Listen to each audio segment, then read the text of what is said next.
Nick Kershaw read about Willie Darden in the Independent newspaper. By then, Willie had already gone to the electric chair. The rock star was struck by the remarkable friendship before the execution between the man on Florida's death row and his pen pal from Essex, Elizabeth Allen. Nick wrote his love song Elizabeth's Eyes before he'd met the Stamford La Hope schoolteacher, and he was surprised by the accuracy when he eventually got to read some of the letters which passed between the two pen pals. It wasn't until I met Elizabeth a few weeks ago that I got more involved in the guilt and innocence aspect, and that he shouldn't have been murdered. Sorry, why did I say murdered? He shouldn't have been executed in the first place.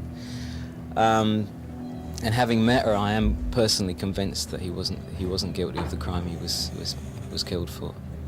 Willie Darden fought a 14-year battle to prove he didn't kill a white store owner.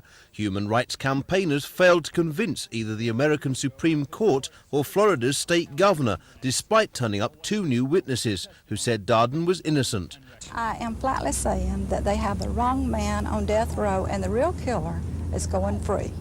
Elizabeth Allen spent many years campaigning for Willie Darden's release after reading about the plight of black prisoners on death row in America. She promised she would shout from the rooftops and tell everyone about the execution if he was killed. Elizabeth is delighted about Nick Kershaw's new single. This way Willie's name is going to be kept alive, and also it's reaching a much wider audience now. It's reaching young people, and I think that's so important, that young people know about Willie and what he suffered.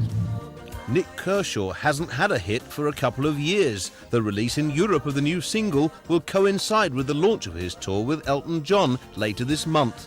Britain will have to wait until April. Mark Wadsworth, Thames News.